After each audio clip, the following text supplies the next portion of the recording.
Mirada Económica. Hola, hola, ¿cómo les va? Bienvenidos a Mirada Económica, media hora dedicada en exclusiva a la economía a través de la pantalla de su canal de noticias, Canal 24 Horas. Tenemos mucha noticia. Se aprobó en el Congreso la ley de presupuesto para el próximo año 2026. Estamos aquí en el estudio con el ministro de Hacienda, Nicolás Grau. Ministro, bienvenido a Canal 24 Horas, bienvenido a Mirada Económica. Hola Andrés, muchas gracias por la posibilidad de conversar, muy contento por ello. A ver, ministro, ¿con qué sensación queda después de una negociación? Hace tiempo no veíamos una negociación de presupuesto que está obviamente atravesada por una campaña presidencial que imagino que la hace más compleja. A ver, mi sensación es que hemos aprobado una buena ley de presupuesto, que conjuga de buena manera la responsabilidad fiscal y social, que eran los dos ejes que articulaban el diseño del presupuesto, y que es cierto que todo lo que ocurrió, digamos, anterior a la primera vuelta fue una conversación más difícil, pero también es cierto que lo que vino a posterior hubo mucho más diálogo, más generosidad y nos Generalmente pudimos... el Senado es más fácil que la Cámara. Pero no solo si tú ves lo que ¿Sí? salió de la comisión mixta y se fue a la Cámara, en la Cámara ya logramos aprobar la mayoría de las partidas y después en el Senado aprobamos ya todas las partidas y entonces eso permitió construir un acuerdo. Pero nosotros estamos contentos porque es un buen presupuesto, porque representó un acuerdo muy amplio y permite consolidar todo el gran esfuerzo que se ha hecho durante el gobierno del presidente Boric para aumentar el gasto en salud, para aumentar el gasto en seguridad, para aumentar el gasto en vivienda, en educación. Hay cosas bien concretas acá que han avanzado a propósito de este presupuesto. Sí, ministro, a ver, quería algunos puntos. Quien dirigió la dirección de presupuesto durante la última administración del presidente Piñera, Matías Acevedo, dijo que este presupuesto, y aquí le dejo los números, va a generar un déficit de 2%, muy superior al 1.1 que plantea el gobierno. Dice que los ingresos están sobreestimados y los gastos subestimados. ¿Cómo le responde? A ver, eso es parte de las cosas que conversamos ¿Ya? durante todo este proceso. Nosotros con los equipos técnicos de la oposición y también del oficialismo les mostramos todos los detalles de cómo habían sido calculados los ingresos y también respondimos las preguntas relativas a los gastos. ¿No hay una sobreestimación de ingresos, como se ha criticado mucho al gobierno? Esa por supuesto es nuestra visión y una visión sustentada en datos, pero creo que no quiero ser vocero de la oposición porque creo que además lo que ocurrió acá es que tenemos diferencias tuvimos diferencias en este presupuesto en distintas dimensiones y lo que hubo acá es que fuimos capaces de gestionar políticamente esas diferencias y finalmente llegar a un acuerdo que es razonable para ambas partes. Y creo que eso es lo importante. Ahora, en materia de ingreso y de gasto, yo diría algunos datos que son bien importantes. Cuando termine este gobierno, vamos a haber sido el gobierno que menos va a haber aumentado la deuda pública desde el primer gobierno de la presidenta Bachelet. Como porcentaje del PIB. Como porcentaje del PIB. Vamos a ser un gobierno que vamos a haber aumentado el gasto más o menos 2,4% al año. Aquí, por supuesto, estoy sacando el primer año en que hubo una gran reducción a propósito de lo que se había gastado en la pandemia. Pero solamente un punto. Los años normales Sí. Vamos a haber aumentado el gasto 2,4% cuando en administraciones anteriores se subía 5%. Que ahí la respuesta de la oposición dice, claro, porque aquí no se está incluyendo, por ejemplo, las plata que se han retirado de los fondos soberanos, la plata que se ha sacado del chanchito un poco. No, pero eso todo, eso está incorporado en el aumento del gasto. Ya. Porque si alguien dijera, mire, se saca plata de los fondos, de los ahorros, eso tendría que verse reflejado en que se gasta más. Pero no en la deuda. Y el aumento, sí, pero la parte del aumento del gasto, estamos aumentando el gasto durante este gobierno la mitad de lo que se aumentaba antes. Entonces, ¿por dónde uno lo mire esto? Ya. Por aumento de gasto, por deuda, por las tasas de interés que están pagando los créditos que estamos tomando, que es la forma en que el mercado evalúa la sostenibilidad financiera de las finanzas públicas en Chile. Por donde uno lo mire, estamos en una situación de finanzas públicas mejor que la situación que nosotros tomamos al inicio del gobierno. Sí, en una entrevista hoy día en Diario Financiero, la directora de Libertad y Desarrollo, Tina Horst, decía, este presupuesto va a tener que ser revisado en marzo, auditado, habrá que hacerle los ajustes que se tengan que hacer. ¿Cómo ve usted esa declaración? No, desconozco en qué se basa para esas afirmaciones, pero yo creo que ha habido muchas afirmaciones de distinta naturaleza en que no necesariamente han visto los datos con precisión. Parte de la confusión ocurre porque el año 2024, como hemos siempre dicho públicamente, sí existió un déficit mayor al esperado, una distancia importante entre los ingresos y los gastos. Y en particular eso ocurrió no porque se gastara más, de hecho se gastó menos que lo que estaba en el presupuesto. Porque ingresó menos. Porque los ingresos fueron menores a los proyectados. Ahora, mucha gente toma eso que ocurrió en el 2024 y dice, bueno, no se ha hecho nada al respecto. Pero eso no es cierto. Primero, entre el año 2024 y el 2025, es decir, para el presupuesto del 2025, hubo una reducción de cientos de millones de dólares del gasto. Pero incluso más importante que aquello, la predicción del gasto que hacíamos el 2020, la predicción de ingresos, perdón, que hacíamos el 2024, para lo que iba a ocurrir el 2026, cuando uno la compara con la que hacemos hoy, para lo que va a ocurrir el 2026, la de hoy es de 1,7 puntos del PIB más baja. Es decir, toda la corrección que nosotros hicimos de modelo respecto a la estimación de los ingresos, se hizo cargo de la sobreestimación que hubo durante el año 2024. Y nuestra estimación hoy día es una estimación que está mejor calibrada porque se mejoraron los modelos. Vino el FMI acá, tomamos una serie de medidas al respecto. Y entonces yo creo que lo que sucede es que hay muchas personas que no necesariamente se han metido en esto en profundidad y por lo tanto hacen ciertas afirmaciones. No es el caso de Acevedo, porque él es exdirector de presupuesto y conoce bastante bien los datos. Sí, ministro, ¿qué le pasa a usted cuando, claro, en medio del fragor de las discusiones políticas, se habla de gobierno de emergencia, como Chile haciendo el símil que fue una empresa, Chile está quebrado, que no nos van a dejar ni un peso? Se ha escuchado en todas las derechas que Chile se está cayendo a pedazos. ¿Cómo le cae a usted esos números? Claro, el otro día conversamos con Roberto Sala y también con Molen Marfan y dicen, a ver, de afuera a Chile se le mira distinto, aquí somos muy duros. ¿Cómo lo ve usted? Lo primero que yo diría es que yo he visto, por ejemplo, entrevistas del exministro Briones, donde ha señalado explícitamente que no comparte esa afirmación.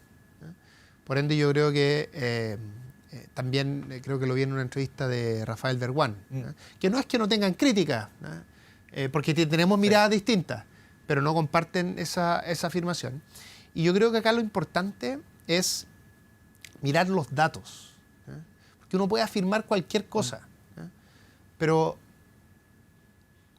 ¿qué se contesta frente al hecho de que somos el gobierno que menos va a haber aumentado la deuda pública desde el gobierno del presidente Bachelet? O que el gasto ha crecido la mitad de lo que estaba creciendo antes. O que cuando las clasificadoras de riesgo y cuando el mercado nos ve como país, nos presta a un diferencial de tasas mejor que el que nos prestaba preestallido. Mire, si aquí es normal, sobre todo en un contexto eleccionario, que se hagan afirmaciones rimbombantes en el fondo. Pero es bueno mirar, justamente como tú planteabas, cómo nos observa el resto, cómo se evalúa la sostenibilidad financiera desde fuera. Y allí lo importante es ver qué dice el mercado. Y el mercado evalúa a los países en, digamos, la expresión de la evaluación que hace el mercado internacional de los países tiene que ver con la tasa de interés a la que les prestan, por una razón muy simple que me va a entender cualquier persona que está viendo esta entrevista. Cuando a alguien no le creen respecto a su capacidad de pago, o no le prestan, como ocurre en muchos países, o simplemente le cobran mucho por ese préstamo. Y a nosotros nos prestan y nos cobran menos en el diferencial de tasas de los que nos cobraban preestallido. Esa es la realidad. Entonces, yo creo que digamos, la opinología política puede resistir cualquier cosa. Pero yo creo que es importante que miremos bien los datos, y el esfuerzo que se ha hecho en materia fiscal es muy importante. Y además, es un esfuerzo que hemos hecho al mismo tiempo que hemos avanzado de manera muy sostenida en algunos ámbitos que son muy relevantes para la población. Déjame dar solo un ejemplo de esto. En materia de salud, en este presupuesto vamos a haber aumentado más de 900 millones de dólares. Y durante los 4 años de gobierno, los 4 presupuestos que a nosotros nos tocó ver, vamos a haber aumentado más de 4.000 millones de dólares, más de un punto del PIB. Entonces acá lo que hemos hecho, lo que hemos logrado conjugar, es que al mismo tiempo que somos un gobierno que hace el menor aumento de la deuda pública desde el primer gobierno de la presidenta Bachelet, somos un gobierno que ha aumentado más de un punto del PIB en salud. Entonces, conjugar estas dos cosas, la responsabilidad social con la responsabilidad fiscal, creo que es lo que a nosotros nos tiene satisfechos. Sí, ministro, usted coincide con su predecesor, Mario Marcel, decía hace un par de días en un seminario, estamos viviendo una campaña contra el Estado que no veíamos desde la dictadura.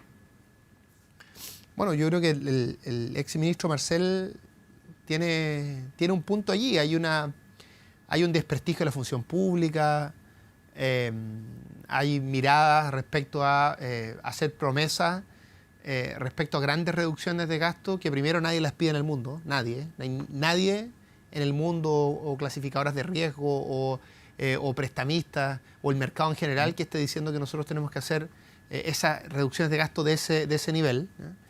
Y las explicaciones de, sobre todo el candidato Kast, ¿a usted le hacen sentido las explicaciones de cómo va a recortar, de dónde va a sacar con el tiempo? Y además, no solo nadie la solicita, sino que además ni siquiera se especifica cómo se va a hacer. Y cuando se pregunta cuál va a ser la estrategia, se habla de sueldos que en ningún caso suman esos montos. Entonces, yo creo que lo importante acá, y por eso comparto lo que señalaba el exministro Marcel, lo importante acá es que discutamos seriamente, tal como ocurrió en la discusión presupuestaria. Nosotros en el trabajo de la ley de presupuesto, más allá de que por supuesto ha habido diferencias acá, yo creo que el trabajo que han hecho los parlamentarios, tanto en el Senado como en la Cámara de Diputados, ha sido muy bueno. Lo dijo hoy día en una entrevista en la mañana, la ley de presupuesto que sale es mejor que nuestro proyecto. Hay mejoras importantes. Por supuesto, esto es fruto de la negociación, de la conversación, pero creo que ha habido un muy buen trabajo que nos ha permitido aumentar en 5.000 millones de pesos lo que vamos a destinar en seguridad pública, 4.500 de ellos a la Policía de Investigaciones, 500 a Carabineros. Hay un aumento de 15.000 millones de pesos para la atención primaria de salud. Se repuso porque habían ciertas dudas al respecto del programa Más Ama, que es un programa de adulto mayor, que los adultos mayores que nos están viendo probablemente lo conocen. Aumentaron la cantidad de viviendas que se van a construir, que digamos las viviendas, los subsidios de vivienda desde 25.000 a 40.000. Y todo esto, y otras cosas más, se hizo sin descuidar la disciplina fiscal. Es decir, el presupuesto que ha resultado aprobado es un presupuesto que hace un esfuerzo social aún mayor, al mismo tiempo que mantenemos que el presupuesto solo crece en términos generales 1,7%. Ministro, usted ha sido, claro, de los pocos ministros que se ha mantenido, ya van a dar los 4 años del gobierno del presidente Boric.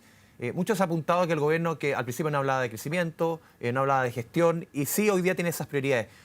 ¿Cuánto ha cambiado su visión del Estado, ministro, en estos 4 años? Creo que fue Sebastián Edwards que alguna vez dijo: Nicolás Grau no es el mismo del comienzo del gobierno, en términos técnicos incluso. ¿Cómo analiza usted? ¿Cómo tiene esa visión? Mire, nadie es el mismo después de un trabajo de esta naturaleza. Uno recorre el país. Yo como ministro, ¿hay cosas que creía antes que hoy día no las cree? Como ministro de Economía me tocó recorrer todo el país, conocer su estructura productiva, los desafíos que existen, ver además la creatividad. La creatividad en todas sus dimensiones. ¿Ha cambiado su forma de ver la economía? ¿O el país? En las cosas más importantes tengo la misma visión de antes, pero hay muchas cosas que cambian cuando uno le toca conocer el país de esa manera. Ahora, lo que sí diría respecto a su pregunta inicial es que yo no solo llevo estos 3 años y fracción en los 2 ministerios que me ha tocado estar, y además antes tuve una trayectoria académica, sino que yo estuve en las campañas presidenciales y lo que les puedo decir es que siempre nosotros hemos puesto el desarrollo económico y el crecimiento económico como temas relevantes. Lo que sí ocurrió es que en el debate presidencial anterior este tema estaba menos presente, entonces se hablaba menos. Estábamos en otro momento país. En general, y se hablaba menos en general por todos los sectores políticos. Por ejemplo, lo pongo esto con un ejemplo bien concreto. A mí me tocó como ministro de Economía hacer una reforma estructural en materia de permisos, que ahora la está implementando de muy buena manera el ministro García y que va a permitir reducir los tiempos entre un 30 y un 70%. Es la reforma en materia de permisos más grande que se ha hecho. Más de 150 leyes, o sea, 150 artículos, cambiamos más de 40 leyes. Es una reforma muy, muy estructural, aprobada con bastante consenso. Bueno, ese tema prácticamente no existía en la discusión que hubo en la campaña presidencial 2021, anterior. Y esto de todos los sectores. Entonces yo creo que en buena hora el tema de crecimiento económico está más presente. Creo que es una buena noticia porque le exige a todas las candidaturas y a todos los sectores políticos hacer propuestas concretas para que nuestro país pueda crecer más. El país, en todo caso, me gustaría establecer esto, cuando se ve el país que nosotros recibimos y todas las reformas que hemos hecho para que este país pueda crecer más, es bien notable el avance. O sea, la reforma de pensiones va a permitir crecer más porque aumenta el ahorro nacional y eso aumenta la inversión. Le da más profundidad además al mercado de capitales. La reforma de permisos también nos va a permitir crecer más, de manera bien importante. La Estrategia Nacional del Litio nos va a permitir más que duplicar la producción de aquí a una década y además con un rol protagónico de Codelco y también de Enami. Entonces, hay muchas cosas que se han hecho durante esta administración que nos van a permitir crecer más a futuro, pero sigue siendo importante dar más este debate para que podamos, ojalá, concordar políticas ministro, que nos permitan crecer. El principal dolor o deuda va a ser el empleo para este gobierno. Bueno, a ver, en materia... Casi 3 años sobre el 8% sí, de desempleo. En materia, hay cuestiones estructurales. Claro, en materia de empleo, durante esta administración se han creado, esto tiene distintas formas de medirse, pero se han creado en torno a los 600.000 empleos.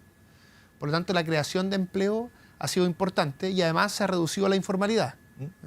La informalidad en Chile en los años pasados, pretéritos, giraba en torno al 29%. Y ahora está en torno al 26%. Sí. Por lo tanto, hay una disminución importante. Mucha gente dice que se ha aumentado la informalidad y lo que uno ve en los datos es que se ha disminuido. Ahora, efectivamente, tenemos que seguir reduciendo el desempleo. El desempleo ha ido bajando, pero tenemos que hacer un esfuerzo mayor porque se reduzca con más fuerza. Y el tema del subempleo, que también es un tema, la creación de empleo, mucho empleo de personas que quisieran trabajar más o empleos de menor calificación. Claro, son empleos formales, pero se está generando harto empleo. Por lo menos lo dicen los números, las estadísticas, mucho subempleo. ¿Cómo lo ve usted? Bueno, eso es siempre un desafío, pero tampoco hay estadísticas que demuestren que eso haya aumentado. Entonces, aquí hay que distinguir a veces cuál es la foto y cuál es la película. Sí. En esta foto, por lo menos, el subempleo marca harto. Si usted me dice, por ejemplo, informalidad, si usted me dice, ¿es suficiente haber llegado a una informalidad del 26%? Yo diría no. Eso lo tenemos que seguir bajando. Y eso requiere inversión, y por eso es tan importante la ley de permisos que aprobamos, y es importante los esfuerzos que hemos hecho para acelerar la inversión en todo el país. Durante este tiempo, como ministro de Hacienda, y esto lo hemos hecho en conjunto con el ministro Bocardo y el ministro García, de Trabajo y Economía respectivamente, hemos ido a regiones a conversar con los gobernadores para ver cómo podemos trabajar en conjunto para acelerar la inversión y así generar más empleo. Por lo tanto, la informalidad, ¿es suficiente en un 26%? No, tiene que bajar más. Pero que no estemos satisfechos con algo no significa afirmar que no hemos mejorado. Si la informalidad ha bajado, la inflación ha bajado, ha subido los salarios reales, han aumentado también los empleos. Y cuando se instaló esa discusión de la emergencia laboral, ¿cómo lo recibe usted? Que se instaló durante varios meses la discusión. Yo creo que esa es una discusión que incluso el mundo académico aclaró. Hubo entrevistas muy contundentes al respecto. Recuerdo a Andrea Repeto, José de Gregorio, sí, por nombrar algunos economistas importantes que han hecho que han planteado su visión clara respecto a la materia. Pero mire, más allá de eso, que es como discutir un titular, sí, yo creo que es importante que todos concordemos que aun cuando se han creado una cantidad importante de empleos y casi todos ellos formales durante esta administración, tenemos que crear más empleos. Y tenemos que trabajar duro porque tengamos más inversión y más empleo, que es en última instancia lo que le importa a la ciudadanía. Sí, ministro, antes de ir a la pausa, la propuesta del sector público, los empleados públicos ya han pedido un 2% de aumento real, esto es sobre el IPC, ¿cómo lo recibe usted? Bueno, yo tengo una reunión con ellos la próxima semana, con la mesa del sector público, y lo que corresponde a mi juicio es que las conversaciones, las evaluaciones de las distintas propuestas se hagan en ese lugar. Si uno adelanta posturas y además lo hace por la prensa, eso no contribuye a la voluntad que tenemos como Ejecutivo de llegar a un acuerdo. Nosotros creemos que es importante llegar a un acuerdo y ese acuerdo se tiene que hacer cargo tanto de las legítimas pretensiones como también de la situación fiscal del país. Mientras vamos a ir a la pausa en Mirada Económica, nos vemos de inmediato, seguimos conversando con el ministro de Hacienda.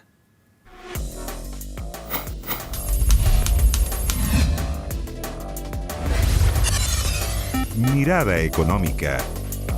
Volvemos a Mirada Económica, estamos conversando con el ministro de Hacienda, Nicolás Grau. Ministro, quiero volver a citarle a su predecesor, Mario Marcel, que él en una entrevista durante la semana dijo que Chile el próximo año va a crecer al 3%. ¿Es muy optimista, Marcel? Porque muchos en el mercado han dicho, no, está siendo demasiado optimista, incluso podríamos crecer menos que este año, que es un 2,5, menos está estimado la proyección de Hacienda. Bueno, a ver, cuando uno ve el crecimiento de lo que se denomina el PIB no minero, que es más o menos el 90% de la economía, el último tiempo, el año móvil, o sea, los últimos 12 meses, se ha tenido un crecimiento cercano al 3%.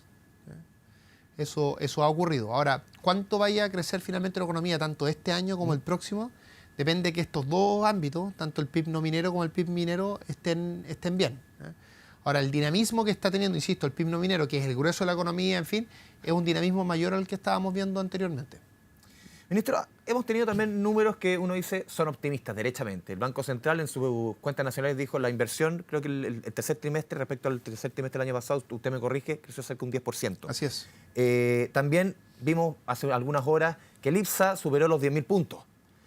Pero la lectura que hacen mucho en el mercado, siempre en épocas políticas, la lectura siempre hay que leerla entre líneas. Dicen, no, porque se viene un gobierno de derecha, que es promercado. ¿Cómo recibe usted esa crítica? Los buenos números dicen, no, porque lo que se viene es promercado. Miren, cuando uno ve una fuente de información que es pública, que es el catastro de bienes de capital, que es la inversión, que lo que hace es, ellos lo que hacen es que le preguntan a todas las empresas que hacen inversiones importantes cuál es su programa de inversiones para los próximos 5 años. Uno lo que ve es que el aumento de las proyecciones de inversión en Chile empezó a ocurrir en torno al 2023. Por ejemplo, en el caso de la minería, una vez que se aprobó el royalty, distintos proyectos de inversión en el ámbito minero que todavía no sabían cuál iba a ser el nivel de royalty, por lo tanto tenían incertidumbre. El piso. Una vez que lo conocieron, se aumentó la recaudación, lo que fue muy importante para financiar distintas demandas sociales, pero como ya conocieron ese número y era un número razonable, entonces dijeron nuestros proyectos de inversión se van a realizar. Entonces lo que estamos viendo este año, el 2025, fue predicho que iba a ocurrir entre el 2023 y el 2024, mucho antes de que ni siquiera empezara la campaña presidencial. O sea, no es justo decir porque se viene un gobierno de derecha. O sea, bueno, primero eso lo tiene que decir la ciudadanía, claro, pero más allá de eso, lo que uno observa en los datos es que las decisiones de las grandes inversiones, que son lo que finalmente está empujando la economía durante el 2025 en materia de inversión, el grueso de esas decisiones se tomaron antes. Y son de público conocimiento porque están justamente en estos datos del catastro de bienes de capital. Por ende, yo creo que esa es una afirmación que no se condice con lo que uno ve realmente en los datos. ¿Qué economía le está dejando este gobierno al país? ¿Qué momento, en qué estado entrega la economía? A ver, en términos simples, en un estado mejor del que nosotros recibimos. Y me gustaría decir en los distintos ámbitos que eso es así. Primero, respecto a lo que observa la gente de manera más cotidiana. Los salarios reales hoy son más altos que los salarios reales que existían antes. Llevamos más de 2 años creciendo los salarios reales. ¿Qué son los salarios reales para quienes nos están escuchando? Cuando crece el salario real significa que el salario crece más que la inflación. El costo de la vida. Por lo tanto, tu capacidad de compra es mayor. Eso significa que los salarios reales crezcan. Y los salarios reales llevan creciendo, insisto, más de 2 años. Entonces, primero, desde el punto de vista del bolsillo de las personas, creación de empleo y salarios reales, eso ha tenido un crecimiento muy, muy importante. Del punto de vista de las capacidades de crecimiento de la economía, esta es una economía que ahora tiene una reforma de permisos que nos va a permitir ir más rápido, pero sin bajar los estándares. Es una economía que nos va a permitir ahorrar más a través de la reforma de pensión y, por lo tanto, crecer más. Es una economía en que ya hay más de 40.000 millones de dólares de proyectos de inversión en hidrógeno verde que se están evaluando en el sistema de evaluación ambiental. Este año, a pesar de que el año todavía no ha terminado, ya llevamos bastante más de 30.000 millones de dólares de proyectos de inversión aprobados en el sistema de evaluación ambiental, que es el número más alto en la historia del sistema de evaluación ambiental. Y ni siquiera estoy contando diciembre, porque ese mes todavía no estamos allí, ¿no es cierto? Entonces, en materia de la inversión que viene, en materia de los salarios de las personas, creación de empleo, el permiso y en la situación fiscal, que es lo que les comentaba antes, en que el menor crecimiento de la deuda desde el primer gobierno de la presidenta Bachelet, uno combina todas esas cosas y a mi juicio es inobjetable que la economía ha mejorado durante este tiempo. Ahora, ¿significa eso que estamos en un nivel que es totalmente satisfactorio, que es suficiente? No, la economía chilena tiene que crecer más. Hay que hacer esfuerzos, hay que seguir haciendo reformas como las que ha hecho este gobierno para crecer más. Todavía hay gente en Chile que le cuesta llegar a fin de mes y por tanto tenemos que seguir trabajando para que mejoren los salarios, que siga aumentando el salario mínimo, que sigamos haciendo un esfuerzo en materia de inversión, de crecimiento en la economía para que los salarios puedan crecer de manera orgánica y sostenible en la economía. Todo ese esfuerzo hay que seguir haciéndolo, ¿eh? Pero yo creo que uno ve los distintos indicadores y es bastante claro que la economía chilena ha ido mejorando. Una propuesta importante, conversamos antes del ajuste fiscal, sobre todo propuesto por la oposición. Para llegar a ese crecimiento del 4%, uno de los grandes caballos de batalla de la oposición es el recorte a los impuestos, sobre todo corporativos. ¿Cómo lo ve usted? Que claro, se recorta de 27 a 23 y esa plata va netamente a inversión. ¿Es tan así? ¿Cómo lo ve usted? A ver, lo que yo diría, partiría como ministro de Hacienda, en afirmar que el país está en una estrechez fiscal. Eso significa que a pesar de cómo hemos logrado disciplinar digamos, las finanzas públicas con una caída de más del 20% del primer año de gobierno. Eso fue lo que nosotros nos tocó hacer. Pero a pesar de todo ello, seguimos teniendo una situación desafiante en términos fiscales. Por ende, lo primero que yo diría es que cualquier propuesta que vaya a reducir la recaudación, lo que tiene que plantear es cuál es la fuente alternativa para compensar aquello. ¿El crecimiento es? No, lo que pasa es que... ¿Eso se demora? No solo se demora, sino que cualquier estudio empírico, y si tú le preguntas a distintos economistas que se hayan metido en esto, se sabe que cuando tú bajas impuestos, puede ser, dependiendo cómo se haga, que eso algo aumente el crecimiento. Pero ese aumento de crecimiento no compensa la reducción de impuestos como para, ejemplo, Irlanda. Como para que eso vaya a aumentar finalmente los ingresos fiscales. Tú ves eso, y esto está estudiado en general, y si tú bajas los impuestos, eso disminuye la recaudación tributaria. Digamos, el aumento de crecimiento, el potencial aumento de crecimiento no compensa aquello. Por ende, si hay propuestas de esa naturaleza, el consejo que yo daría es que al mismo tiempo se haga un planteamiento serio de cuáles van a ser las fuentes de ingresos que van a compensar esa reducción. ¿Te lo veo poco serio de acuerdo a lo que ha...? No. Lo que estoy diciendo es que se tiene que combinar estas dos cosas. De hecho, usted recordará que mi antecesor, el ministro Marcel, hizo una propuesta en algún momento que se abría a la posibilidad de bajar el impuesto de primera categoría. Se compensaba por otro lado. Pero se compensaba por otro lado porque se decía, ok, podemos bajar esto para aumentar la inversión, pero aumentémoslo a los ingresos más altos del país. Y eso podía combinar, mantener la recaudación tributaria, una recaudación tributaria más justa y al mismo tiempo poner incentivo a la inversión. Entonces, esto se puede hacer, uno puede encontrar fórmulas, pero esas fórmulas se tienen que hacer cargo de la situación fiscal que tiene el país.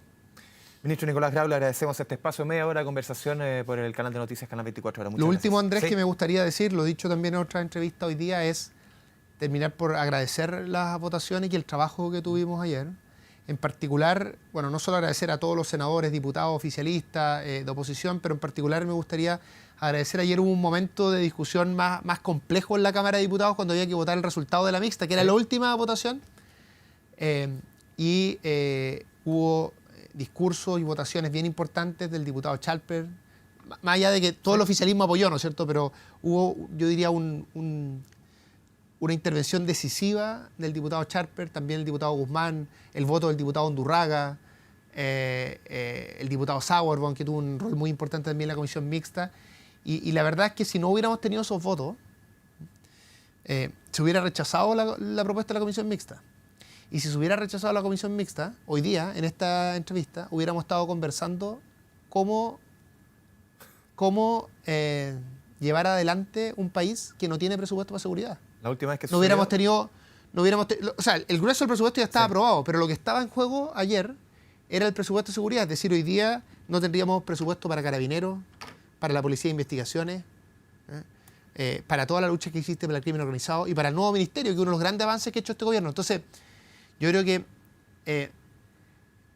parte del problema que tenemos en el debate, cómo se da, es que las voces más estridentes y que hacen ciertos planteamientos no tienen grandes consecuencias porque hay otra gente que actúa de manera más responsable y que finalmente logran los acuerdos y pagan el costo a veces de no tomar estas posturas extremas. Entonces, por todo ello, me gustaría reconocer a todos estos diputados que nombré. Son diputados con los que yo tengo diferencias, Tenemos diferencias bien profundas en distintos temas, pero ayer esos diputados fueron indispensables para quienes nos están viendo ahora tengan la tranquilidad de que el Estado de Chile va a hacer todos los esfuerzos para luchar contra el crimen organizado. Eso es lo que se jugaba ayer y es lo que fueron tan importantes estos diputados que acabo de nombrar. También la diputada Pérez, por ejemplo. Ministro Grau, muchas gracias. Muchas gracias a ti, Andrés. Y a todos ustedes, muchas gracias por la sintonía. Nos vemos la próxima semana en nuestro capítulo de Mirada Económica. Chao, chao.